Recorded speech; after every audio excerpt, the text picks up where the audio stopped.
Hello there and welcome to episode number 588 of Smart Podcast Trashy Books. I'm Sarah Wendell, and with me is another Sarah. Today my guest is Sarah Weinman, who I always call the original Sarah W. We are going to talk about true crime, a genre that I absolutely cannot read. We are going to talk about true crime and how true crime can be a catalyst for social change, why people, especially white women, are obsessed with true crime. And we look at the genre as a whole, exploring what true crime can do better ethically and socially. Plus, we talk about Sarah's latest book, Scoundrel, which has a very surprising, to me, literary angle for true crime. Now, obviously, if we are talking about true crime, we are going to be talking about specific cases. We talk about it in a larger context, sort of socially and ethically. But when we mention specific cases, when possible, we also name the victims. We also talk frankly about the mental health costs of doing this kind of writing. So if that is not something that you can put in your brain, I completely understand. And I just wanted you to know at the very beginning so you can take care of yourself. Hello, and thank you to our Patreon community for keeping me going each week, for making sure that every episode has a transcript. A lot of people have joined the Patreon, and that is so great. Thank you. Hello to Alex W., who joined recently, and I have a compliment for Kim. Yesterday, a few people you know were reminded by their social media of that absolutely perfect time they had with you. And every one of them hopes to experience that much fun with you again as soon as possible. You are people's favorite Facebook memory, is what I'm saying here. If you would like a compliment of your very own, or you would like to support this here program, please have a look at patreon.com/smartbitches. And speaking of compliments, wow, I asked very humbly and repeatedly, and I'll admit I was a little whiny about it, that I had reviews on Apple, and then they all disappeared, and I was super bummed about it. But whoa, hello, I got reviews. Thank you so much. Holy cow. Everybody left these lovely, lovely reviews, and I am going to share some of them because they made me so happy. For example, I'm going to say that this is Grinder Mike, or maybe Grinder Mich, but either way, I'm currently listening to the back catalog of episodes starting in 2012 and have just reached 2014. The show is tremendous fun. The host is personable, and I find it very informative, even though I'm not a romance reader. Thank you so much. I also love this review from Veronica Snape, which is a fabulous name. I've been listening to this podcast since 2015. Sarah is a wonderful interview, and the conversations she has with the guests always provide thoughtful and entertaining insights. If you have taken the time to review the show, oh my goodness, you have completely made my day. You can probably hear how red my face is. It's a little weird for me to read compliments about myself into a microphone, but it means so much to me. Thank you so, so much. I have to stop talking about myself now. I might explode from embarrassment. So yeah, let's do the show. On with the podcast. I interrupt myself to bring you myself. Here are the specific timestamps at which we discuss specific cases and names. At 13 minutes 45, 19 minutes 19, 24 minutes 24, and 32 minutes 43. So at 13, almost 14, almost half past 19 minutes, almost 24 and a half minutes, and almost 33 minutes, we talk about specific cases, things that happen. We talk about the death of young people, some children. And I just want you to know if that's the part we need to skip, those are the timestamps you should be aware of. Okay, now we're actually going to start the podcast. I can't actually identify the timestamps until all the pieces are in place. It's an editing thing. Thank you for your time and for your caring of yourself. That's very important. On with the podcast. I am Sarah Weinman. I am the author of The Real Lolita and Scoundrel, which are nonfiction books about crime. And most recently, I edited an anthology called Evidence of Things Seen, True Crime in an Era of Reckoning. You might also know me because I write the crime and mystery column for the New York Times Book Review. And you are the OG Sarah W. on Twitter. Also, yes. Whenever I used to see which is dying, but whatever. I know. And I'm so bummed about it. Like, that was the one I invested my time and my words in, and now it's just being tanked by a... Sarah, I joined in like 2006. Right? And I started posting for the Edgar Awards in April of 2007. And MWA actually got mad at me because they didn't understand this whole concept of live tweeting. Because in 2007, who live tweeted? They Nobody. got mad. They got mad. They're like, you're posting information before it's out there. I'm like, you just set it to a room. Right? And now, of course, everyone live tweets and no one blinks, but that's how long I've been on Twitter. Wow. Congrats on your book, Evidence of Things Seen. Thank you. I think it's very cool to edit an anthology. Will you please tell me everything about this? So this is not my first anthology rodeo. No. In fact, I've been publishing and editing anthologies for about a decade. The first one that I edited was called Troubled Daughters, Twisted Wives. Yep. Which was stories from the trailblazers of domestic suspense. And they were short stories by women crime writers from about the early 1940s to the mid 1970s. And I'd wanted to work on that project all those years ago because I love crime fiction and always will. It's my first and greatest literary love. And I just felt like we knew a lot about cozy writers and the golden age of detective fiction writers and the more hardboiled noir school. But there were all these writers who just couldn't be categorized in either sphere. And they were sort of building up a third way. So I got to read all sorts of short stories and I requested permission to reprint them. And I kept hearing stories from editors I worked with then and then later who were like, I hate permissions. It's the worst thing in the world. I actually enjoy them. Yeah. Because to me, it's detective work. You're trying to figure out who has the rights to a story or a book or an essay or a feature. And then you negotiate. And it turned out that I learned how to negotiate pretty well working on that anthology. But also more to the point, that was the first time that I thought of an anthology as an argument. That you don't just put together a bunch of stories in a book and say, hey, here's an anthology, because that's not going to sell. Yeah. What is going to sell and what is going to stay in some kind of collective cultural consciousness is when an anthology has a purpose, when it has a point. So with Troubled Daughters, all those years ago, it was, who are the women crime writers who were doing domestic suspense, which wasn't quite hard-boiled, wasn't quite golden age detective fiction, but it was very much a reflection of society during particularly the American and British mid-century. I then went on and edited 2 volumes for the Library of America called Women Crime Writers of the 40s and 50s. So that felt like a natural extension of what I was doing before. And that was, in a way, a much easier lift because the Library of America people did all that permissions and back-end stuff. Yeah, a lot less email there, right? Oh, there were still plenty of emails, but I had to get in the room and talk about which books I loved and argue with the folks at LOA. And sometimes I won the argument, sometimes I didn't, and that was okay. But the collection, I mean, they do amazing jobs of just putting those books in keepsake volumes that you want on your shelves forever and ever. And so it's still a real thrill that I was able to edit that collection. That's very cool.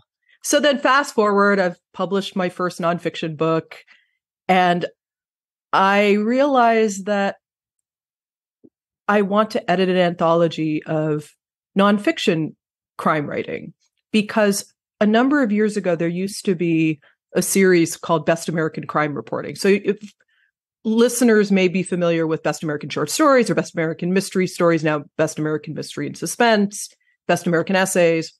But there used to be Best American Crime Reporting, mostly, I think, series edited by Thomas H. Cook. Wow. And that was around for a few years. Yeah, Otto Penzler was involved in that too, who is the proprietor of the Mysterious Bookshop and very much a figure in the mystery world, also the owner of the bookstore. So it lasted a few years and then it went away. And I thought I missed it, but I also, again, wanted to do an anthology as argument of what type of true crime writing did we see in the aftermath of the first season of Serial, which came out in October of 2014, which became such a cultural phenomenon. And I think really introduced a lot of people who wouldn't have thought of themselves as consumers of true crime to this genre. So that led to Unspeakable Acts, which came out in the summer of 2020. And of course, launching any kind of book in 2020 was a very weird experience. All the events were virtual, but it did really well because people were interested in it, and it went into like a 4th or 5th printing. I can't keep track. Hell yeah. I still get, but after I finished the work on what became my next nonfiction book, Scoundrel, which came out last year. Came out in February, did all the promotional stuff through about April. And then I finally had some headspace to do this anthology, which became Evidence of Things Seen.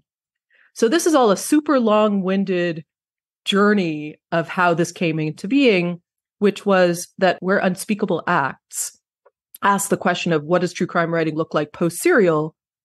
This anthology asked the question, how has true crime writing changed in the aftermath of a pandemic, social justice protests?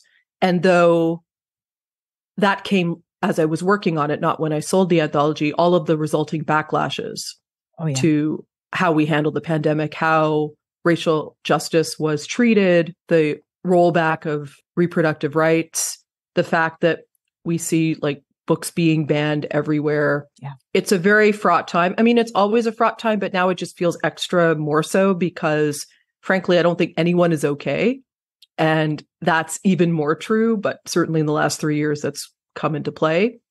And so what that means is taking a longer view and a broader view of what true crime can be and looking at it instead of from individual cases or individual people, but from a much more systemic and holistic way. Yeah. That was much more interesting to me. So I wanted to seek out stories and essays and features that best reflected this.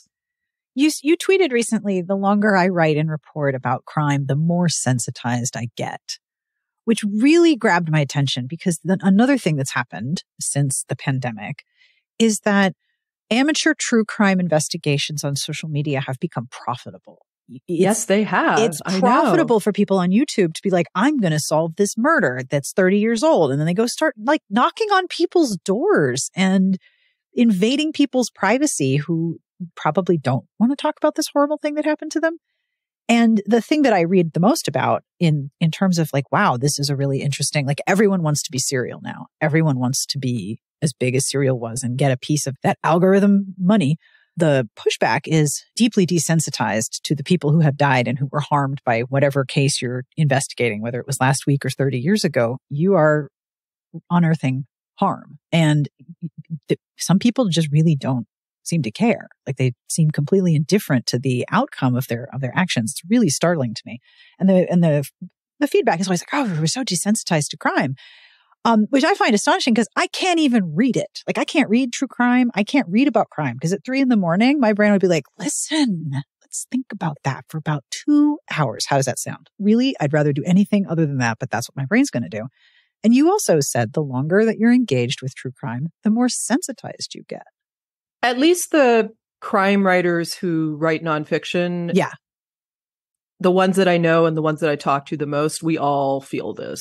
Yeah. And I think that getting more sensitized is a natural byproduct of the work that we do, but it's also how we do so well. Yes. And I think it's because you have to bring a sense of empathy and moral culpability and a real responsibility that the longer I work on, the more I'm having to reinvent for myself. Like when I first started doing journalism in the crime nonfiction space, I still remember, I think the first big story that I wrote, and looking back, I remember unearthing it not long ago and just cringing because I was in my late 20s and I didn't know what I was doing. And it was on, at the time he was still unidentified. It was the Boy in the Box case. And now we have since learned that he was a little boy named Augustus Zarelli in Philadelphia. So his remains were found in 1957. It was clearly murder, and it really captivated the city and just to a large degree the nation. So I wanted to write about this case for the 50th anniversary, but I still, looking back, I just felt like I was stumbling all over myself. I was repeating just what had been written, but I also even then had a sense of you have to treat people with real care. And I was trying to come at this story, trying to understand what had happened and who might have been involved. And essentially that this isn't a lurid spectacle, it's a tragedy. And I think realizing how many crime stories are tragedies with full complexities is really important. Yeah. So with respect to the amateur sleuth thing, it's interesting you bring that up because I think that delineates the ongoing true crime moment dating to serial, which I always say has lasted so much longer than I expected. Yeah. When Unspeakable Acts came out in 2020, I thought it was going to be over. And then I'm doing this other evidence of things seen and we're still in it. And it's like, what is going on? Which I think is a testament to just how durable and perennial true crime as a genre is, that people are constantly just fascinated by spectacle. They rubberneck. I mean, it's the classic case of you're driving and you see a car accident and you want to look and see what happens. Yeah. People want to peer at extreme behavior, but also step back from the abyss and think, oh, that wouldn't happen to me. Or I wouldn't, if I made different decisions, I wouldn't travel down this extreme road. But if I made different decisions, yet more, that I could be capable of murder. So there's always this tension between staying on the right side of morality and then crossing over. But I think what distinguishes the current moment from past moments is this sense of being active participants, that it isn't just that you listen to serial, it's that you could then log on to Reddit or a message board or Discord server and not just discuss a case, but feel invested in proving law enforcement wrong, in unearthing material that a podcast or a documentary or a book didn't. We're starting to see some of that, especially now that a killer has been apprehended or suspect has been apprehended in the Gilgo Beach case. Yes, I've been watching your tweets about this because I remember that case being discussed ages ago. And because it's been unsolved for so long and because the reasons for why it was unsolved, I think, date to just ineptitude and corruption on the part of law enforcement. What? Like this, yeah. Devil, you say. And well, that's also a truism now, is that I think we know that so many cases stay unsolved or take forever to lead to a resolution because there was some kind of bungling or some kind of overwhelm on the part of law enforcement. Yeah. So this also leads to amateur sleuth types feeling that they can do better because they might not be wrong, that they might have resources and gumption that law enforcement just can't have. Like if you're in a small town and you haven't had a murder in 15 years, you are automatically going to be over your head and probably should be calling in some kind of federal task force. But that leads to jurisdictional nightmares and territorial type of behavior, which benefits no one.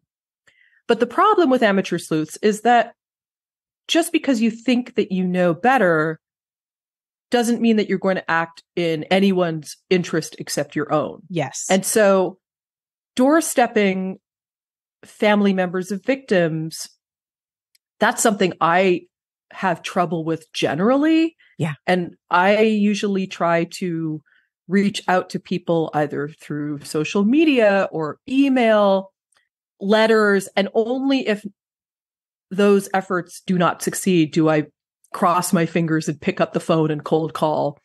And where I used to automatically treat that as on the record and sometimes ask if I could record, now I am trying to trust my instincts in just being off the record and explaining who I am and what I do. Yeah. And why I'm approaching them, and that they, if, please Google me, please look up my work, please check. I'm happy to answer whatever questions you have. It requires a lot more patience and care than I think I realized in my late 20s. But every time I do a new project, I have to relearn this for myself. And every time I do a new project, I'm privy to a lot of darkness. And it's really important to just sit with people and let them tell their stories, no matter how dark, no matter how just traumatic. Sometimes they genuinely want to. They feel that they need to unburden themselves in a way that they either have never done before or feel like there is some degree of catharsis. That has a real cost. Absolutely, it does. And, I have been talking a lot more about my mental health, especially lately with interviews for this anthology, because you do the kind of work that I do. And you can't escape unscathed. You can't dwell in the darkest abyss without the abyss looking back at you and trying to take you for itself. Yeah. So not being mindful of that is really dangerous. And pretending or not acknowledging that there is a extra sensitization aspect, that you might be perpetuating additional harm, that you might be re-traumatizing people. Yeah. It doesn't mean you shouldn't do that work. Like, I have spoken to sources and asked them uncomfortable questions, and they lashed out and got mad. And I just kind of had to sit there and go, yeah, I hear what you're saying. I get where you're coming from. You haven't kicked me out, so that's good. Yeah. I'm just going to keep sitting here and take all of your pain and absorb it, and I will deal with it later, because I'm in no way, shape, or form going to deal with it now. I have to be sort of a conduit. Yes. But it means later, when I have the space and time to reflect, then I have to run through this. Did I make a mistake? Sometimes I will listen to the tape and check that my questions weren't unduly harmful. Yeah. And thankfully, at least in the most recent examples, they have not been. Sometimes I run these things by trusted friends just to make sure that I'm not fucking it up. Mm-hmm. And these are the kind of reflexive things that I do, and I have to do, and I will continue to do. And I think that may also answer the question of how can this genre do better, which is take more care, be more patient, and remember that your feelings are not the only feelings in the room. Yes, that's very true, especially if you're trying to be present as a conduit. And the cover copy echoes that in the cover copy for Evidence of Things Seen. It says that the true crime is a byproduct of America's systemic inequalities and can be a catalyst for social change. Now, I mean, we've already talked about all the criticisms that true crime can receive, especially the highlighting of mostly dead, young, attractive white women. And you are totally in a different area of that genre. Can you tell me more about how true crime is both a byproduct and a catalyst? Because this is really fascinating. I'm absolutely fascinated by this whole genre that I can't read. My anxiety says, thank you for what you do. I cannot do it with you. It's totally fine. I mean, this is dark stuff. And I feel like such an asshole of an interviewer being like, listen, I can't read your books, but tell me about but you them, know that but there's enough crossover between romance and true crime. I mean, there was a book that came out last year called Love in the Time of Serial Killers, which was trying to, I only read part of it, but I think the idea was this woman who has a major true crime obsession also gets obsessed with this young man who maybe she's like fearful could be a serial killer, and he turns out to be a romantic interest, which, okay. I read a historical with a heroine who is obsessed with true crime. It is interesting to me. I know that we're going off the into a tangent from your question, podcasts but I'm fascinated with the proliferation of protagonists in mystery novels and to some degree romance who have some kind of true crime obsession, who have a true crime podcast. And I don't know what to make of it. I guess it's just, again, capitalizing on the success of Serial. But it also feels like, have you listened to a true crime podcast? Have you actually, are you like, what, do you know there are real people involved here and can remember this? So I think that gets at it can be a cause of harm. Yeah. And also that, there is this splitting that I think has really come into play in the last few years, where there's the good strand, which is the deeply researched, rigorously reported investigative work, be it books, podcasts, documentary, scripted series. And how does it lead to social change? I mean, because of season 2 of this podcast In the Dark, which investigated the case of a man who had been tried 6 times for a multiple murder that he did not commit. It went all the way up to the Supreme Court, which reversed the last conviction, essentially because the choosing of judges was too racist by this particular prosecutor who really, really loved striking Black people from juries. So this man, Curtis Flowers, is now out because absolutely they decided that he did not need to be tried a 7th time. So the fact that a podcast's work could go all the way to the Supreme Court and be cited, that does lead to change. And any kind of investigative work, I think there was another podcast that delved into the disappearance of a missing white woman named Kristen Smart in San Luis Obispo. And there had been a suspect the whole time, a man that she had known.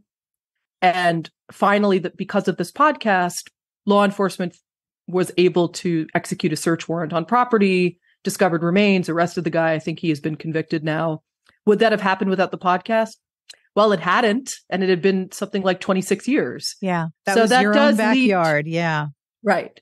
But I'm also just more interested in how the genre can discuss bigger issues like poverty, the unhoused, how crime works in tandem with other social issues. Yes.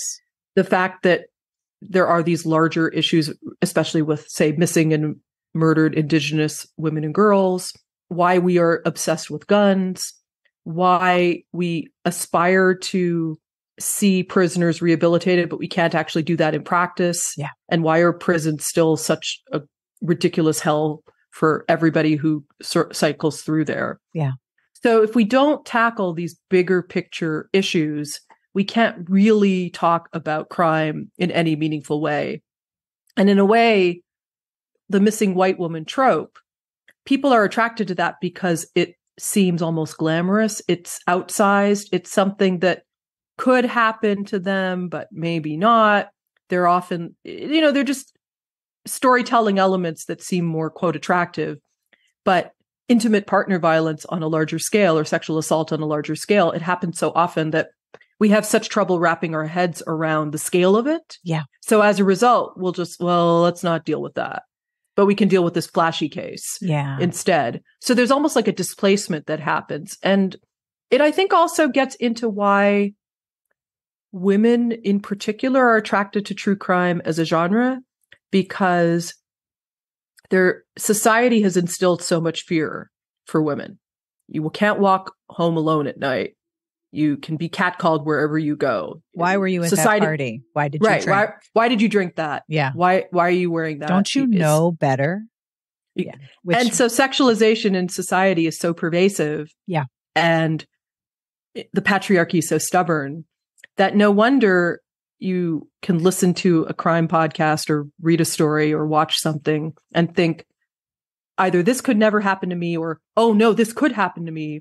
I feel less alone in my fear. So the other strand of true crime that has sort of developed, to my mind, is more of a community-based one of people who listen to a podcast and then log onto a Facebook group or a message board and join up with other fans of this type of work and it creates commiserate. A lore, right? It's creating a lore around this one piece of media. Right. So it's not just about listening to a piece of media. It's creating a fandom around a piece of media, and sometimes an anti-fandom, a community, a sense of, I might find like-minded friends. It's like, why did we join the internet in the first place? It's because in real life, we couldn't find the people who shared our interests, and we felt lonely and estranged. And online, we could find our people. And that's what everyone is trying to do every single day. And it doesn't matter what part of the political spectrum you are. You could be a Nazi and you're still trying to find friends. The other thing I wanted to ask you about is in Scoundrel, you talk about who gets to be presumed innocent and what justice looks like. And that's another whole area of true crime.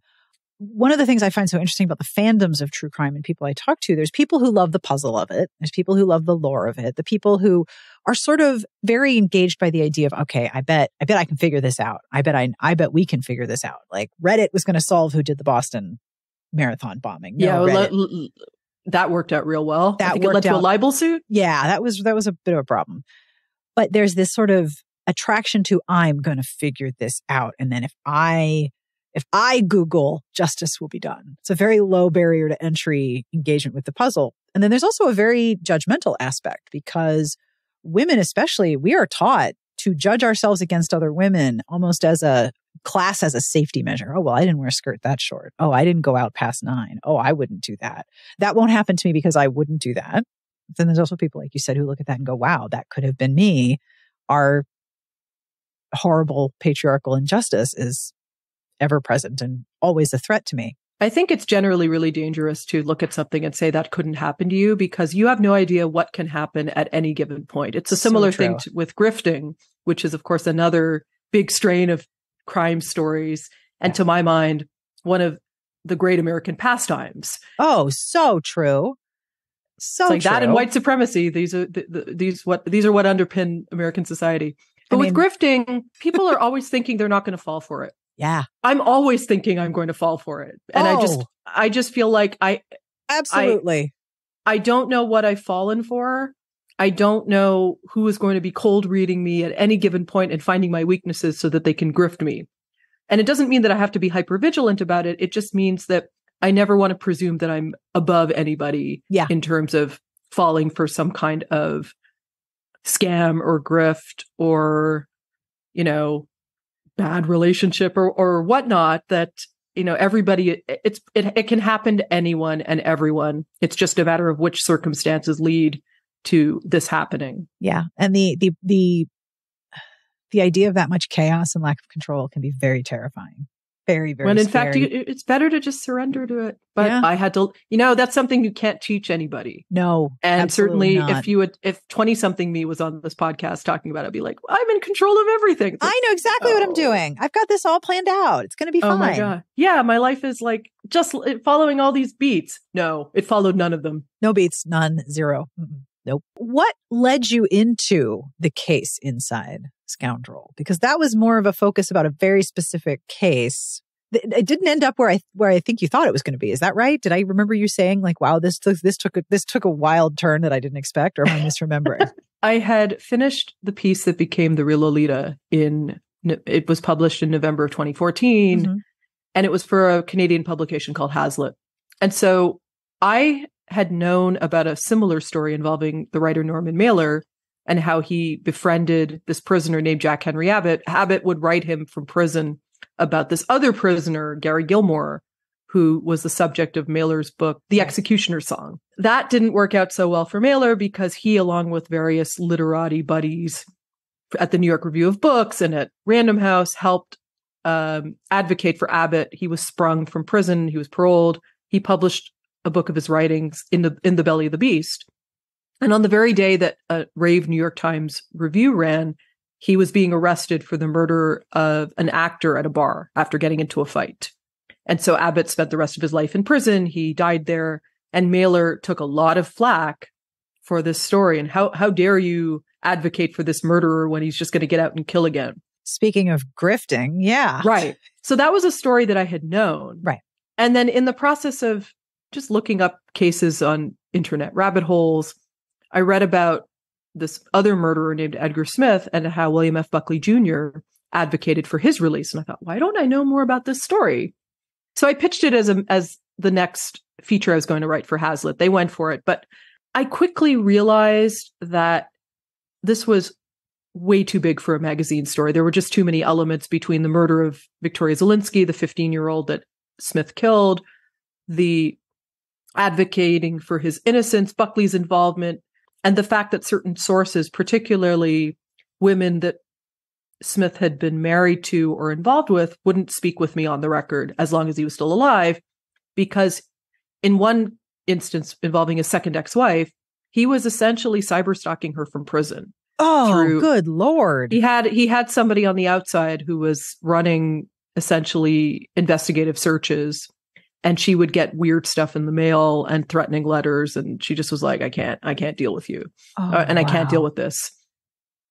And even I was also had a brief correspondence with him. And from that, and it's in the book, but it became clear to me that he was not going to tell me anything meaningful.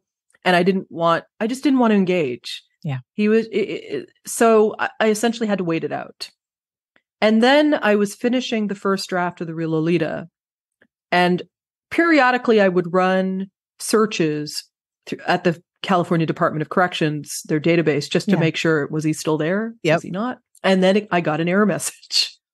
And I thought, well, I better start making phone calls. And a very grumpy person at DOC did confirm that he had died. So I thought, okay, I'm going to hold on to this information for a bit because I have to finish the actual book I'm under contract for. I mean, I guess. Fine. But I did tell certain people, like the son of the prosecutor and this ex-wife that I mentioned, and a few other people. And obviously they were glad for the news, but, and it's the ex-wife did finally agree to at least speak with me off the record. Right. And then she eventually just stopped communicating, which I get. Yeah. But I had a conversation when the obits finally landed that fall. I was waiting for edits and I called my agent and said, so this is the project that I've been wanting to do. And how quickly do I need to prepare a proposal? He's like, ASAP. So I wrote a first draft of a proposal. Like, it was like downloading it from my brain. Yeah. And it took like 24 hours. And then it took several months to revise and go through notes. But it sold to my existing publisher of Echo the following spring. Nice. So the Real Lolita comes out in September of 2018. I'm on tour for a while. And when things settle down around December of 18, that's when I get to work on Scoundrel. And by that point, the reason I had known it was a book is because in the process of yet another internet rabbit hole, I discovered this archive that belonged to a book editor at Knopf named Sophie Wilkins, who to me became the soul of the book. Wow. She was this fascinating emigre from Vienna. She'd been married multiple times. She was a PhD candidate at Columbia, and she became an editor at Knopf in her 40s. Right. And was really having trouble getting traction for a lot of the projects she wanted to work on. She was a very high-spirited, but that was the kind of figure she was, like super fun to be around, but also just deeply, deeply too much. Yeah. And I could relate in a lot of ways. I mean, she was someone who sometimes sprinkled Yiddishisms in her letters. I thought, oh yeah, I know this woman. Yeah.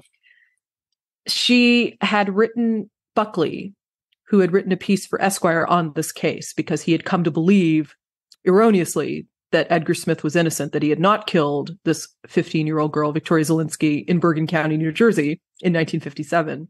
Wrote a whole piece about it. Sophie Wilkins writes in and says, I want to donate to the defense fund. And also, based on these letters that you quote, is Edgar writing a book? It takes a couple of years, but finally he's like, I am writing a book. Buckley puts him in touch with Sophie. They start a correspondence. And that's all I know when I first go into the archives. I'm just thinking, oh, I'm sure I'll just find regular correspondence between a book editor and her author. Right. Yeah, of course. Instead, I find what essentially was smut. Oh, and dear I'm sitting God. in the Rare Books and Manuscript Library of Columbia University sometime in February of 2016 as I'm trying not to scream because of what I'm reading and going, this is not what I expected between a book editor and her author. Please do not let anyone be reading over my shoulder at this moment. And also, has anyone even read this correspondence? And the answer was no. It was donated without. Why she kept these letters is mystifying. That's a mystery right there. Ooh. I think she either forgot or maybe had some secret hopes that somebody would go spelunking and figure out how to write about her. Yep. And there's so much still to write about Sophie because she translated this epic book, The Manual Without Qualities by Robert Musil. She had an extended correspondence with Saul Bellow. She was friends with other translators. And because of this whole Edgar Smith stuff, she actually became really good friends with William F. Buckley. So it wasn't just that I was looking at correspondence between her and the murderer. I was looking at correspondence between him and Buckley and Sophie Wilkins. And there was such a rich trove of primary sources that became the backbone for Scoundrel. Wow. Because this is a really persuasive person, convincing individual after individual. And obviously the techniques that you're going to use with Buckley Jr. are not the same as you're going to use with this editor. I mean, no, which is why the letters between Edgar and Bill are very different than the ones between Edgar and Sophie, because there is an element of persuasion, but he does it differently. Like with Buckley, he was trying to almost mimic how Buckley wrote. Yeah. And with Sophie, he was trying to be more romantic / sexual. And he could tell that she was lonely. So he would kind of play into that. Speaking of cold reading, I think there's an element of that too, that you get somebody's letter and you think, well, how can I read this? Yeah. And I guess I think that's why I was so turned off by him, because I could tell, oh, this is the technique you're trying with me. Like in the first letter he wrote back to me, I think because my address that I used was a P.O. box in Brooklyn, I wasn't going to give him my actual address. I can't. He said, greetings from Brooklyn. I remember passing through there while I was on the run. I was like, why are you telling me this? Like, this is not normal correspondence. Yeah, that's a big, hey, I noticed the return address. And also, hey, I want attention. And clearly nobody's written to me in a really long time. Yeah. And I need to fish for information about this individual. And I'm going to flatter you. And I was like, nah. And that was by the end, I could just tell I wasn't going to get anything meaningful out of him. He certainly wasn't going to tell me I wasn't going to ask him if he had killed Vicky, the teenage girl, because everybody else had asked him. He'd given conflicting answers. Yeah. He would eventually come really close to killing another woman. And during that trial, he admitted to it and he gave a version of it. And the one that I landed on, which he talked about in a parole hearing, was when they asked him why he killed Vicky, he said, I was angry. And I said, usually the simplest explanation is the one that makes the most sense. Yeah. And certainly if you're angry because a girl that you know has resisted your advances and is trying desperately to get out of your car, and you're already rage-stricken because you've lost your job and you hate your life and you have a 3-month-old that you have to support. And I learned this after the book was published, that when his first wife came home after giving birth to their daughter, he had totally wrecked their trailer because he was so irresponsible. And she and her friend had to clean it up. Oh my gosh. I dropped my jaw so fast hearing this from a friend of his first wife who got in touch with me after Scoundrel came out. And I just you, what? What? But that is the level of irresponsibility that he had and just a lack of care towards anybody. Wow. God. And that tells you about character. Yeah. And that is a person who can say, well, I just got angry. And their understanding of what anger is not necessarily anyone else's understanding of what anger is. And also that his understanding of how to be remorseful is just never going to hit the mark because they can't. They genuinely cannot understand how to atone or make amends or just stop causing, and to really reckon with what they have done. Yeah. And so there was a long piece in the New York Review of Books, which was very strange because it essentially dinged me for not having enough sympathy for the murderer. Yeah, I know.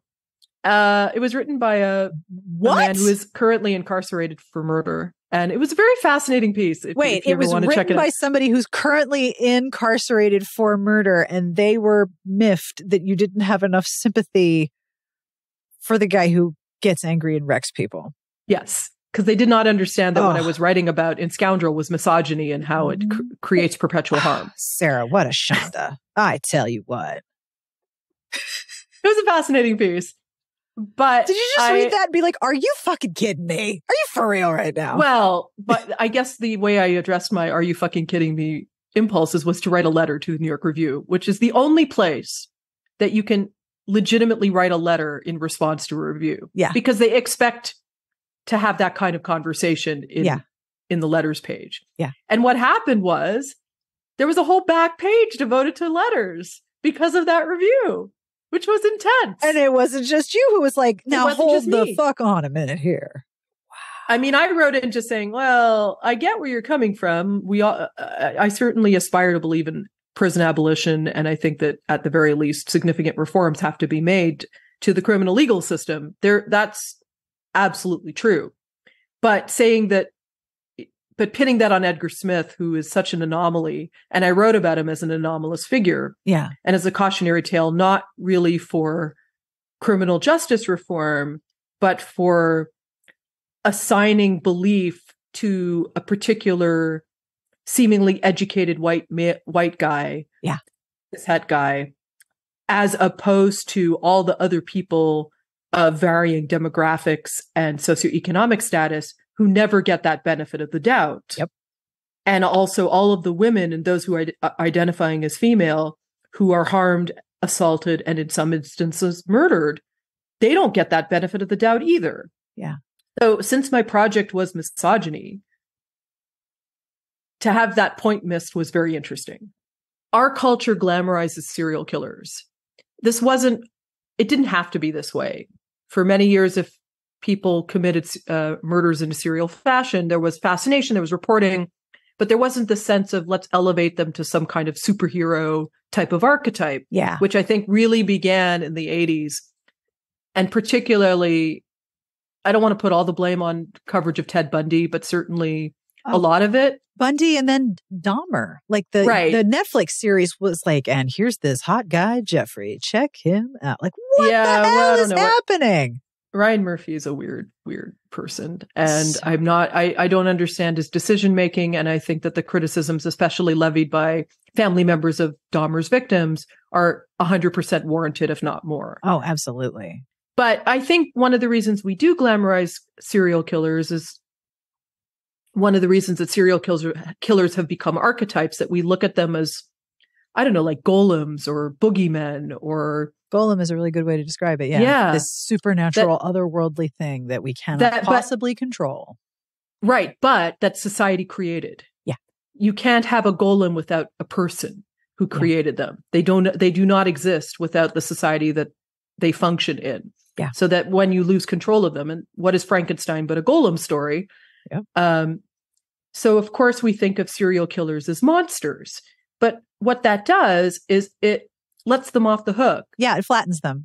They're humans. It's very interesting to me the way that we sort of turn serial killers into these sort of superhero figures, whereas their victims become disposable. They become non-playing characters. They become, really. Yes, they're like NPCs in a video game, and they dissolve as soon as they're dead. Even the victims of Jack the Ripper were like, oh, they were all sex workers. Well, right. No. Well, no, they weren't, because if you read Hallie Rubenhold's The Five, which is a brilliant reverse engineering. Yep. And people still get mad at her for this book, which I find unbelievable, but it was so revelatory that she did the work to try to figure out who these women were. Yep. And I think maybe 2 of them were sex workers and the other ones were just economically disadvantaged women who were just struggling and trying to feed their kids and live their lives. I think the discovery of a suspect in the Gilgo Beach case also underscores another big tension in true crime, which is that we love unsolved cases because as long as they remain unsolved, there's this mythic element. There's this sense of they are larger than life. They are beyond humanity. And then when they're caught, they're just some random creepy guy. Some schlubby guy you can watch on YouTube. What? That guy? Or when Dennis Rader, who is responsible for the BTK killings in Wichita, when he was caught, and I remember this very vividly because I thought, oh, this guy's never going to get caught. And then he did, because why? He got mad that his cases were being covered and he wasn't getting attention. So he started sending letters and notes to media, to newspapers and TV stations. Yep. And one of the CDs that he sent had metadata that led him back to the church where he worked. Yep. It's like, we want to think that these people, usually men, are such masterminds, and really they're just idiots who haven't been caught by other idiots. Yeah. I'm sorry to say. It's always hubris that trips you up. So much hubris.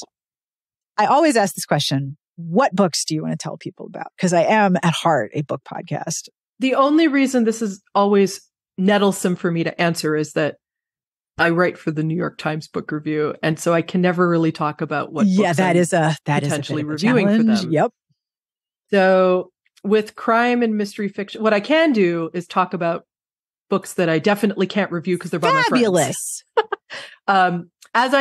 As I'm speaking with you, we are a few days out from the publication of Prom Mom by Laura Lippman, whom I've known forever, and she's one of the best writers in the genre that we have.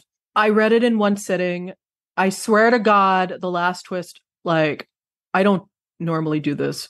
I know all the twists. I did not see it coming, and I was like, holy shit, what is this? It's a novel that deals with COVID in a way that is organic and natural and doesn't feel forced, which is also kind of amazing. Megan Abbott's Beware the Woman also is a one-sitting read. It's very claustrophobic. It's set in the Upper Peninsula. It is about a pregnant, newly married woman who goes to visit her father-in-law in the UP. And, well, it's got a Rosemary's Baby meets Rebecca vibe. So you know that things are not going to end well at all. Probably the best nonfiction book in crime that I read this year was Genealogy of a Murder by Lisa Belkin. And so that book is about a case where a guy is let out of prison and he ends up killing a police officer in 1960. And when he was in prison, he had worked with this psychologist who was Belkin's stepdad. Yeah. So that's how she knew of the story. But what she decided to do was go back to the beginning. So it's essentially a genealogical excavation of the families of 3 men. Oh. So the first thing I thought of reading it is, this is how you do investigative genetic genealogy in a literary way. Yeah. And when my review ran, I was waiting and waiting for other people to make the same comparison, and no one did. Oh! So I was shocked. Well, thank you so much for doing this and taking the time to talk to me. This was such a blast and a pleasure and so great. Please tell people where to find you if you wish to be found. You can find me at my website at sarahweinman.com. You can find me at Sarah Weinman on Instagram, at Sarah W on the dying carcass that is Twitter. Whoa. And at Sarah Weinman on Blue Sky, which is still invite only. And that brings us to the end of this week's episode. Thank you again to Sarah Weinman for hanging out with me and for understanding that I can't read any of her books. I feel like such a schmuck, but it's true. If you would like to find Sarah, I will have links to all of the places where she is. And I will, of course, link to all of the books that she has written, which I'm sure are fabulous. But did I mention I can't read them? Because I can't read them. I always end with a bad joke, and this week is no exception. This joke comes from Bull in our Discord, and it's terrible, and I love it so much. Where does a pirate get their hooks? Give up? Where does a pirate get their hooks? At the second-hand store. So bad. I love it. Thank you, Bull. Come hang out with us in the Discord. The jokes are just dreadful, and I love them all.